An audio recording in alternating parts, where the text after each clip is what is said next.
when you are dealing with chronic health challenges and chronic Lyme disease in particular, nutrition can be so powerful in fixing a lot of the problems and the symptoms that you're dealing with, even before you have to turn to the more therapeutic protocols.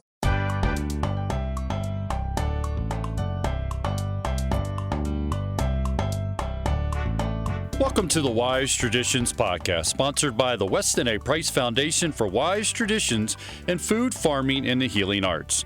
We are your source for scientific knowledge and traditional wisdom to help you achieve optimal health. I'm your host, Hilda Labrada-Gore.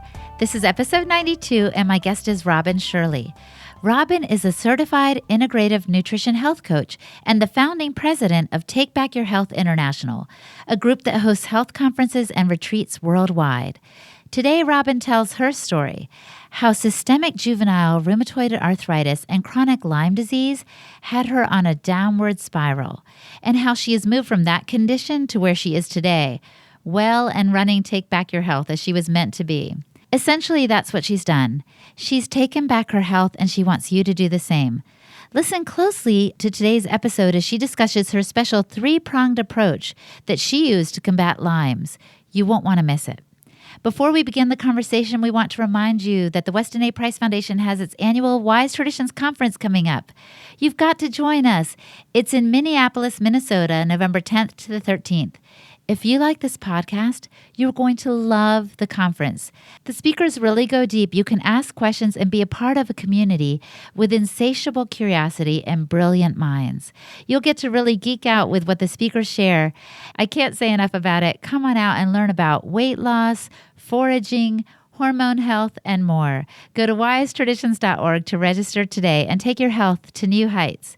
And we also want to pause and thank our sponsor for this week's episode, New Trends Publishing. They're the home of nourishing traditions and other amazing books on diet and health. Visit newtrendspublishing.com.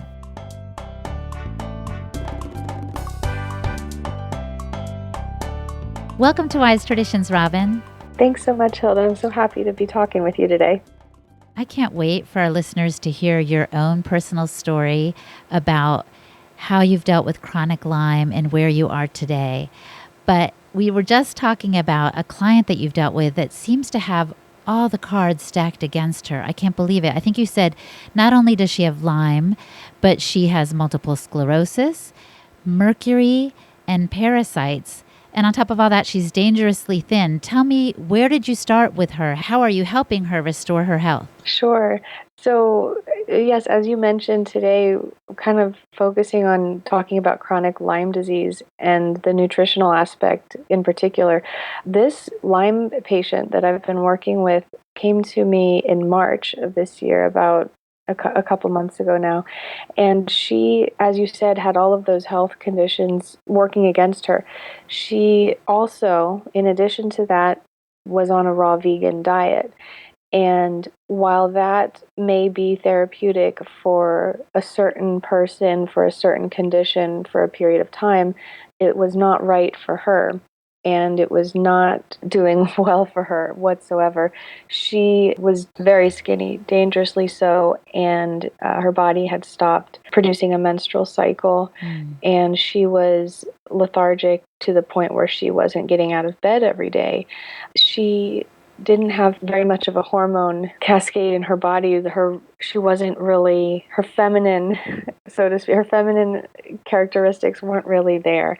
And so she and I talked, and, I didn't want to introduce too many things at once, but at some point it became clear that we really needed her to gain weight. And about a month in, we changed her diet completely. We flipped it from raw vegan, and she was on this while it was in the middle of winter, and we flipped it to like 70% cooked, and we added a lot of animal protein, and we added a lot more fat. We did plant fats and animal fats. And within 3 weeks, her menstrual cycle began. Wow, 3 weeks. 3 weeks. And also, you know what, just watching her face, because we speak on Skype. She is from the Netherlands, and her face and her body has changed drastically in these 2 months because I've seen, her face is more plump. She has more color in her face. She's smiling more, and she's no longer talking to me from in her bed. She's sitting up in the kitchen at their desk in the kitchen, and she's moving around. She's grabbing things and showing me things from the refrigerator. So I can just tell that this nutrition piece really has done well for her. So it's very exciting. That is so exciting. And I know she has a long road ahead with these multiple health conditions, but just the dietary changes have made an impact on her. Right. And that's the point that I wanted to emphasize today, is that when you are dealing with chronic health challenges and chronic Lyme disease in particular, nutrition can be so powerful in fixing a lot of the problems and the symptoms that you're dealing with, even before you have to turn to the more therapeutic protocols with supplements and prescriptions. And it's important to address what you can through nutrition, I think, and then you end up saving a lot of money and time down the road. But most people don't know that, do they, Robin? I feel like most people just go to the doctor, hey, I have these symptoms, and then they start trying to follow that protocol. The nutrition piece doesn't even always come into the picture. Right. So when you get that initial bout of symptoms, or when you start realizing something's really wrong, I need to go get a diagnosis, I need to figure out what's wrong. The Lyme diagnosis can be really scary, just like with a cancer diagnosis or an autoimmune diagnosis. It's startling and it can be scary, so people will jump into the mode of, well, what's the protocol? What am I going to take to fix this? And that's definitely important to think about, but you also need to realize that nutrition, therapeutic nutrition, can fix a lot of things. And so that's why I started the chroniclymenutrition.com information for people who want to also address the nutrition as well. Absolutely. Well, I'm glad you did that. Hey, tell me about your story, Robin. Tell us about, how did you find out you had chronic Lyme? Sure. So mine was unfortunately misdiagnosed for about 13 years. And my first symptom came about when I was about 11 years old. And I was at summer camp in the Shenandoah Valley of Virginia. It was the summer before starting middle school. And I woke up one morning, felt off, and over the course of the day, I had developed a fever, a rash, and aches and pains. And I assumed it was the flu because that was the closest thing I could relate it to at that point in my life. They didn't send me home. They watched me, and I went to the infirmary there, and the fever went away. I felt a little better, and I just kept going through the camp program. But when I did go home later that summer, things progressed and got a lot worse. So I went through the whole conventional medical model of being diagnosed, and of course we got the Lyme Western blot test. It came back negative, as it so often does. And I went on to infectious disease doctors, who eventually sent me to a rheumatologist, where I was diagnosed with juvenile rheumatoid arthritis. Wow. That seems so different than, well, I mean, I'm not a doctor, but when you're having the symptoms of like fever, nausea, rash, and they're like, you have rheumatoid arthritis, it seems kind of funny. Yeah, well, there are a few different kinds of juvenile rheumatoid arthritis, and the one they diagnosed me with was systemic. And so systemic JRA is what they call it, and it's actually inclusive of a lot of different systems of the body are affected, not just the joints. So it's like inflammation of the lining of your organs. You'll have the rash, you'll have fevers, and you have chronic fatigue and a few other things. So it was plausible, but obviously that wasn't enough. So from age 11 to 13 years later, our listeners can do the math. You were struggling with this. Oh my gosh, it sounds horrible. What else? What other symptoms presented themselves over the years? Oh my gosh, so many symptoms. I'm very candid with it. It can be kind of uncomfortable to talk about, but so many things the female symptoms, my period stopped for completely for 2 years in high school. I had very, very painful menstruation and ovarian cysts. I had yeast infections all the time.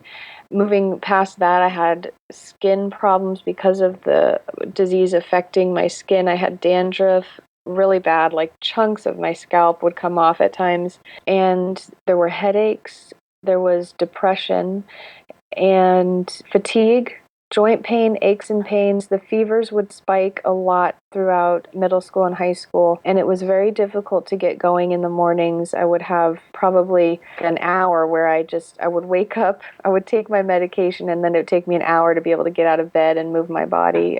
For the medication had to take effect. So I was on really powerful anti-inflammatories for all of middle school and high school. And then in college, realized, some of the more intensive ones like Remicade and Orencia and Enbrel, I had tried them all, and they were giving me the side effects, which were, lymphoma is a side effect of an Enbrel, and I had to go to an oncologist at one point because my blood work looked like I was developing large granular lymphocytes, which is basically the stage before lymphoma. And at that point, it was kind of a wake-up call, and I said, I really got to focus on natural health, and that was my turning point. I had done some things before in high school, but I wasn't really serious until I got that cancer scare. So. Of course, how frightening to get that. And so when you started looking to natural helps, what did you do first, Robin? Well, it's really difficult, as a lot of people out there can probably confirm, because you have so many different things you can do for your health naturally, and a lot of conflicting opinions, especially in the nutrition world. And then you also have so many complicated issues. Like we talked about the mercury thing. There's the autoimmune disease that a lot of people deal with that causes reactive symptoms to so many things. You have, healing your digestion is important. And then you have parasites, and you have electromagnetic frequency that you have to deal with, and you've got to detoxify your home, and so many different areas that you could focus on. Yeah. For me, I went through a lot of those things and found a few of them made the biggest difference. And now, when I work with Lyme patients, we work on those first because I want them to feel the most change in the beginning, so they're optimistic and they're motivated and they feel well, so that they can continue with their other treatments. Robin, don't leave us hanging. Tell us what it is. What are those first few things that they can do where they might see some encouragement and improvement in their condition? Sure. Well, the biggest piece, and it's oftentimes the most difficult. So I always have to step gently when I talk about this one. The one that makes the biggest difference is nutrition, and there's a particular piece of the food and diet puzzle that is the one that you should address first. We have food allergies, and while I believe that you can recover from food allergies and you don't have to eliminate foods for the rest of your life, it can be really helpful to eliminate them temporarily in the beginning so that you're relieved of a lot of your symptoms, and then you can feel better going through everything else. Because if you're constantly eating foods that cause a reaction in your body, then you're not going to feel well, no matter how many other things you do for your diet and for your health. Food allergies, I think a lot of people who listen to Wise Traditions are aware of what's going on with our food and the pesticides and GMOs and everything.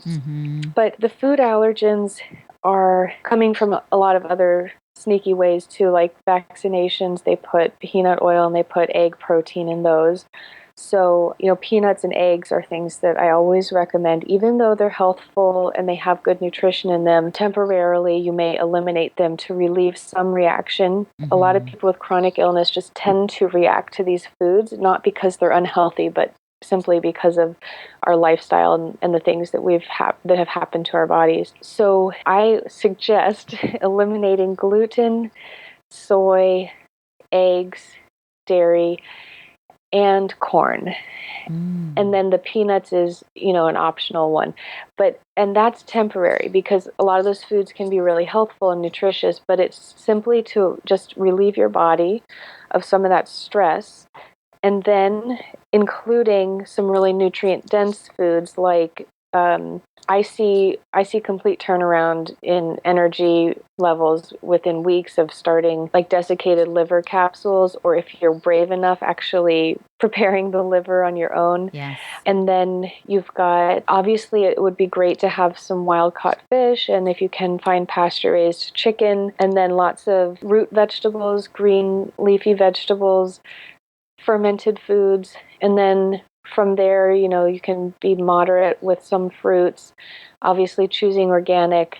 And what I'll say is that the chroniclymenutrition.com meal plan, so it's a subscription because I wanted people to be able to do this on their own if, people's budgets are stretched thin. So I do a subscription so they can get the information on their own, and they can get the recipes and meal ideas and nutrition tips and instructions without having to pay for a nutrition consultation.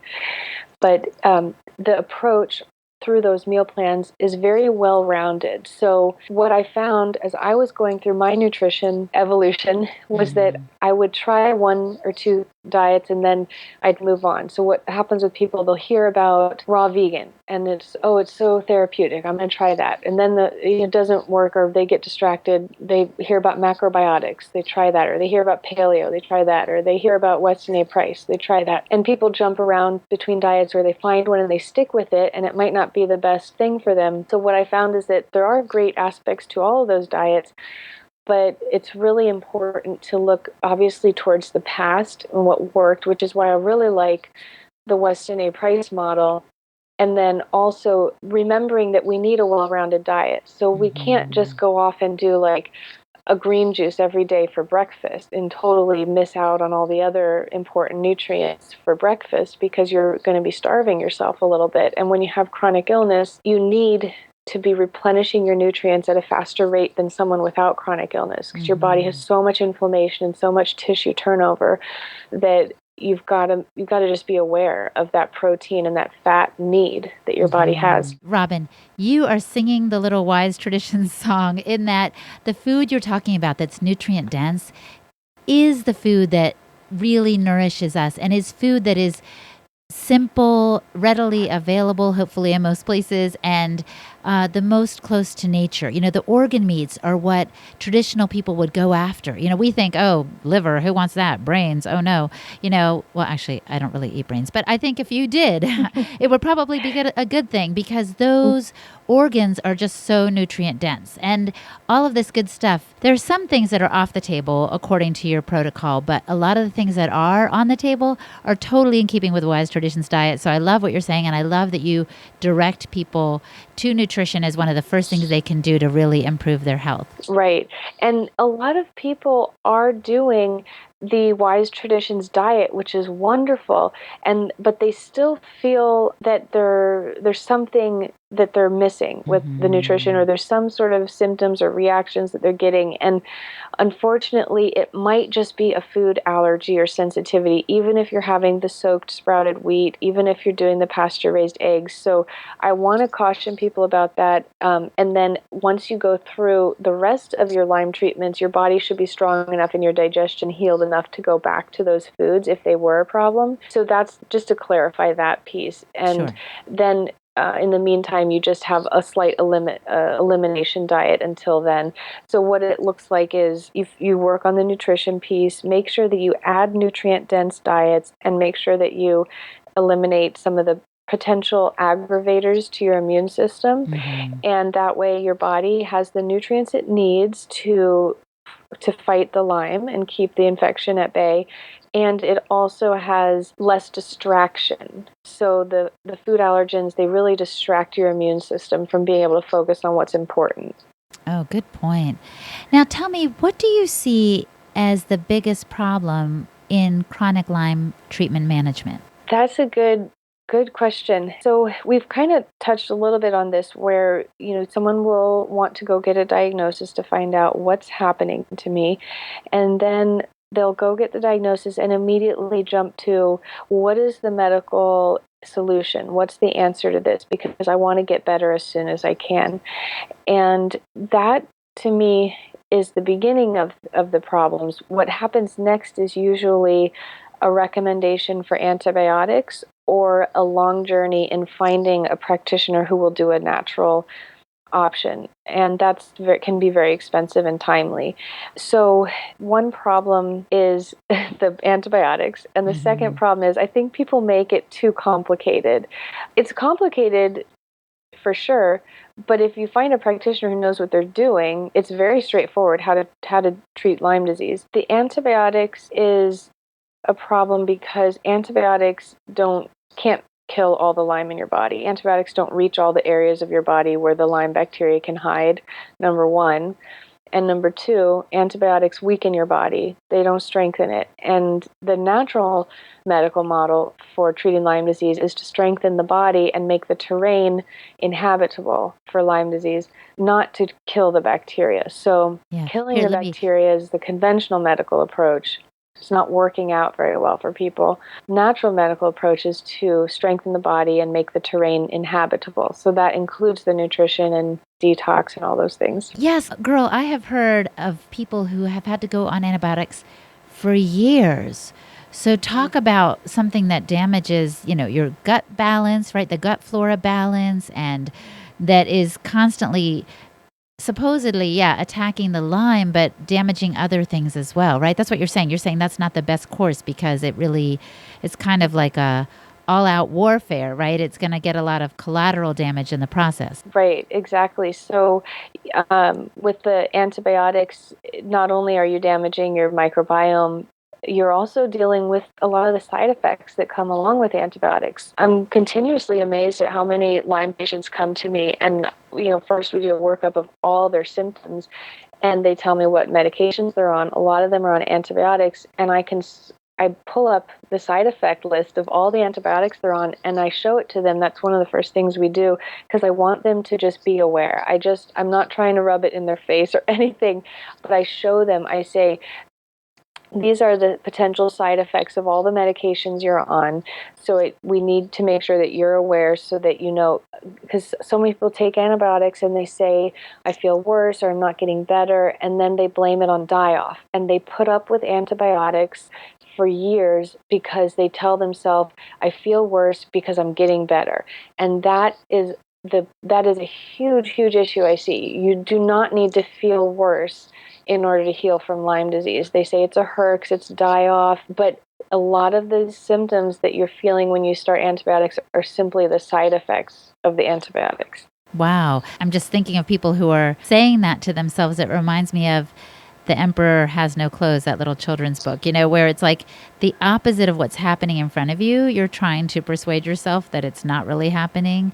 And it just sounds so unfortunate and really not good for the body.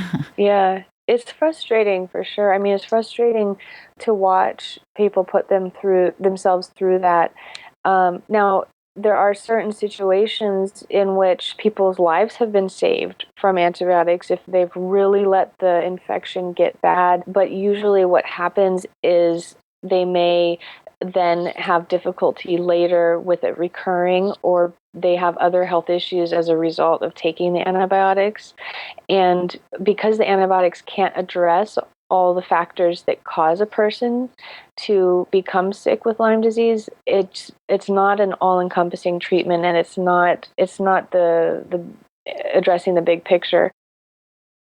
Coming up, Robin goes in depth on how to treat Lyme's disease with this three-pronged approach: avoiding antibiotics, cleansing from parasites, and treating heavy metal toxicity. We want to pause now and thank this week's sponsor, New Trends Publishing. Have you seen the Nourishing Traditions Cookbook for Children? The kids in your family are going to love this spiral-bound, fully illustrated version of Nourishing Traditions. They'll learn to make everything from crispy nuts to friendly ferments.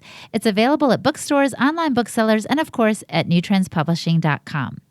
And if you decide to go big, keep in mind that case orders are 50% off at newtrendspublishing.com. Hey, and don't forget to join us at the Wise Traditions Conference in Minneapolis, Minnesota this November.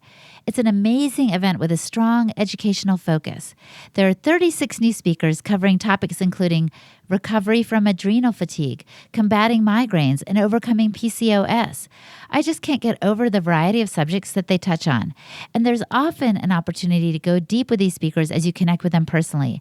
I'm going to be there, and Sally's going to be there, and so many other people. Please join us, and you'll take your health to new heights. Go to wisetraditions.org to register today.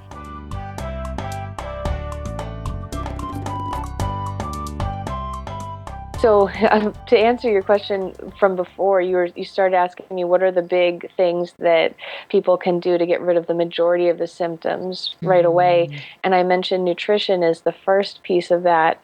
But if you don't mind, I can keep talking about a few of the other ones. Definitely. Okay, so we've got the nutrition piece.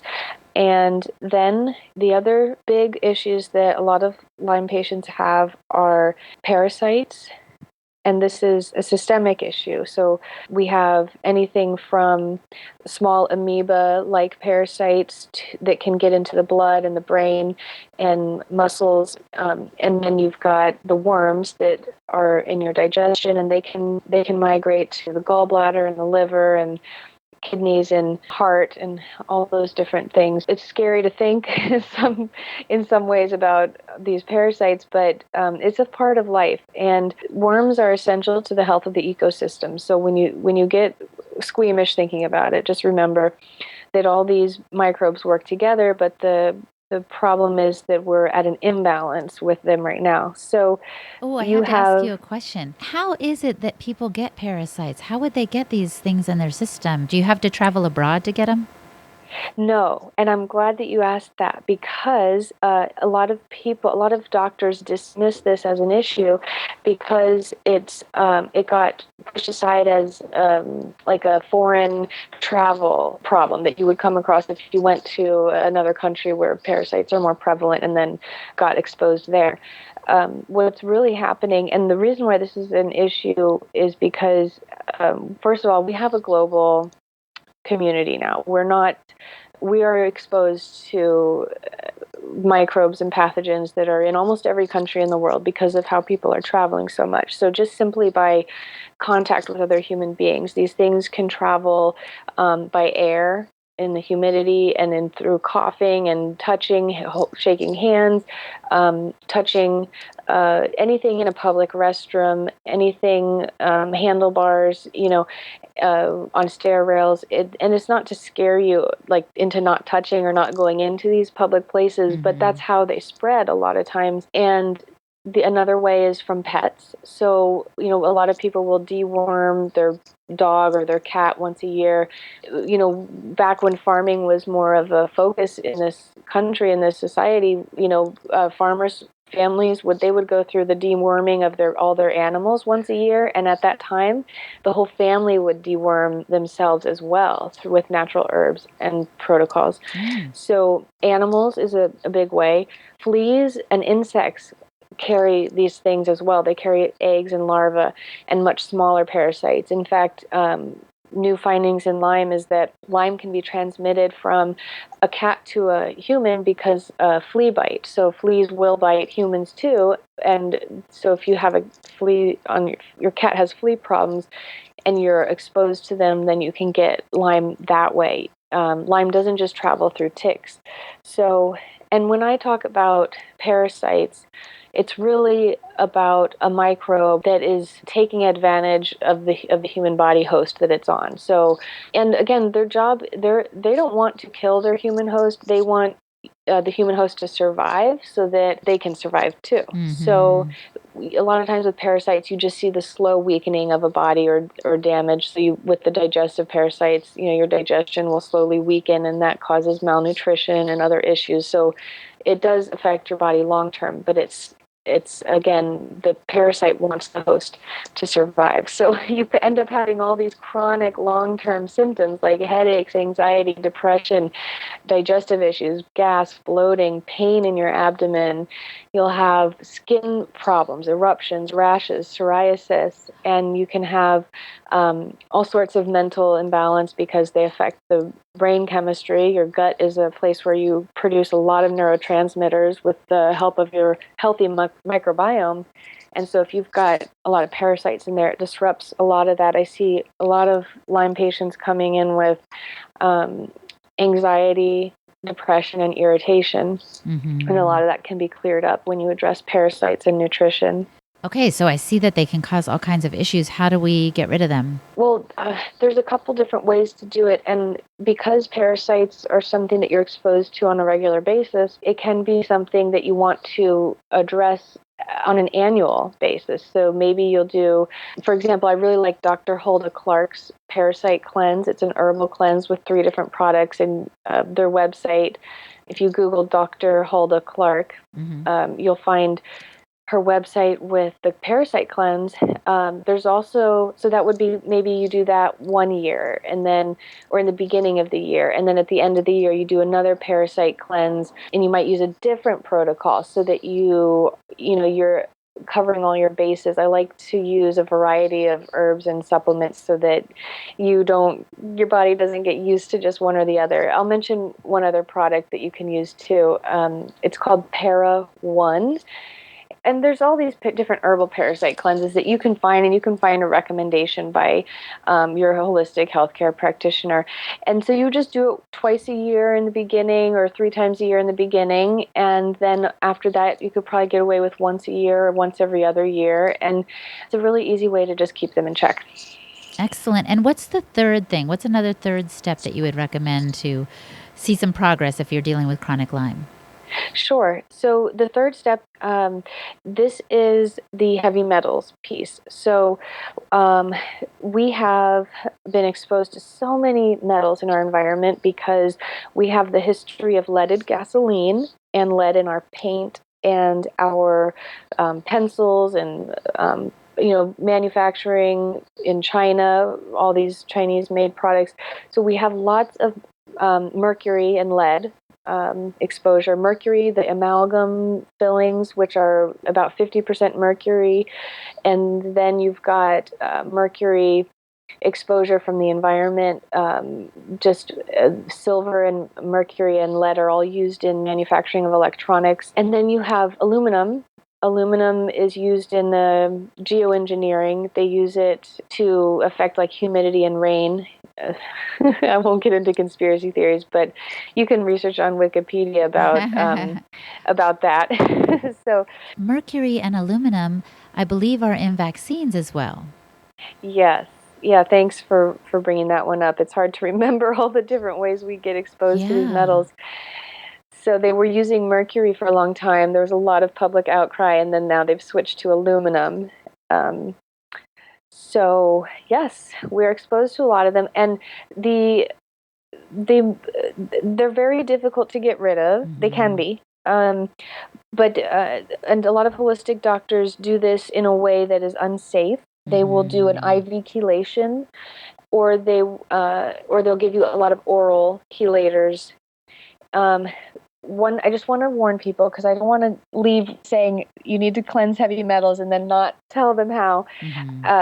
So the problem with the IV chelation and the oral chelation is that a lot of times they give you one big dose and then they don't give you any more. And the problem with that is that the chelator, it's an antioxidant that binds to heavy metals. It goes into your cells or into your brain, depending on which one they've given you. It binds to the metals and it pulls it into the bloodstream. But they have a half-life of sometimes 2 to 3, sometimes 4 to 6, sometimes 8 hours. That's not, half-life means it starts disintegrating in your system. So like half of the amount of that substance will be left over after that amount of time, and then half, so it incrementally disintegrates in your bloodstream. And when it does that, it drops the heavy metals where they are, because it's no longer a molecule that can bind to that heavy metal. It's just starting to disintegrate, basically. So the metal has been pulled out of wherever your body put it to get it out of the way, to get it into a safe hiding place. So it's pulled it out into your bloodstream. It drops it there, and then your body has to deal with redistribution symptoms. So redistribution symptoms are when your body realizes there's all this metal in the blood now. It hasn't had a chance to get to the kidneys, all of it. So your body needs to decide what to do with it. And generally that is to put it back into tissue, back into bone, back into fat, and then you have it safer put away rather than floating in your bloodstream. And that causes a lot of symptoms. It's aches and pains, rashes, headaches, joint problems, cognitive problems. So when you are going to do heavy metal chelation, and I'm sorry, I usually spend like an hour and a half doing a lecture on this. I'm trying to condense it into 2 minutes here. You basically need to, if you're going to take a chelator, like these antioxidants, EDTA, DMSA, they're very popular ones, alpha lipoic acid, you have to take it around the clock because of the half-life. You have to take it around the clock, and you take it for a few days, and you take a break. I'm not going to get into the details of that because I do want to make sure we wrap up. And Robin, that's fine, because we interviewed Dr. Andy Cutler, who recommends the low dosage frequent chelation method that seems to be the most effective. So if people want to know more about how to chelate these heavy metals out of their system, they should go back and listen to that episode. And I'll put that in the show notes, because I do think this is really important. And there are all kinds of protocols for chelation, but not all of them are safe, as you've been saying. So I wanted to ask you 2 final questions, if I could. One is, do you still have chronic Lyme, or have you recovered from it? I believe that I still have Lyme bacteria in my body. I have, what I like to tell people, it's kind of an easy way for me to explain, I feel about 90% better than I was at my worst. And what I'm still working on is the heavy metal chelation with Andy Cutler's protocol takes years. So you feel a lot better in the beginning, but I plan on continuing that chelation because metals can be so deep in the brain and in the tissue. So I still have, I'll have brain fog every once in a while, or I'll have, my wrist will give me some pain every once in a while, or what else is bothering me? I might get headaches, so it's definitely still something I'm affected by, but it's not taking over my life. I went from, basically being in a wheelchair when I traveled and having to live with my parents and stay in bed 24/7 to now run the company. I live on my own. I'm pregnant. I'm healthy and I feel energy. So I think the Lyme bacteria stays with you to a certain degree because it can hide so deep in your bone. But I think that you get your body to a point where it's strong enough that Lyme isn't going to affect you. Well, that is fantastic. I think you've given our listeners a lot of encouragement today. And I want to ask you the question I ask a lot of my guests at the end.